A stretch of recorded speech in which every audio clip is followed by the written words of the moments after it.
Who is the biggest menace in Pokémon? You might think it's Gary or Paul since they spend half their time in the show bullying Ash, but instead I'm going to go with the whole species of Ursaring. I watched the entire Pokémon anime from Kanto to Paldea, and almost every time this Pokémon appeared it was up to something mischievous. In fact, in its debut episode, Forest Grumps, and man what an episode name that is, it spent the entire 20 minutes chasing both Ash and Team Rocket around a forest, nearly killing them all. It got so bad that they even teamed up to avoid getting murdered.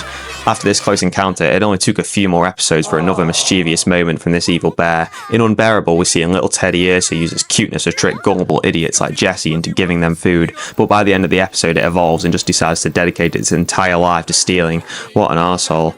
We barely see this Pokemon for the entire of Generation 3, but it makes a resounding comeback in Sinnoh, after chasing down Ash only to be saved by Paul, who captured the bear.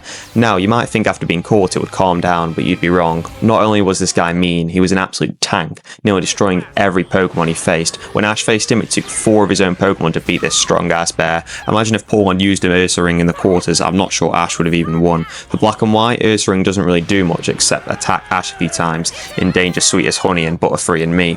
The next big appearance for this Pokemon comes in X and Y when Ash catches Hawlucha. Of course the bear is up to its usual shenanigans by stealing food from weak Pokemon before Hawlucha jumps in to stop it.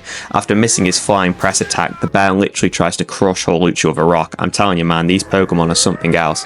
Luckily the Pikachu save the day, but the trouble doesn't end there. After teaming up with a Conkeldurr, they beat the hell out of poor Hawlucha before finally being defeated by a wild Machamp, bringing the Pokemon's rampage to an end. This was the last time we see any Ursarings causing trouble in the anime, bringing an end to a generational run of bullying.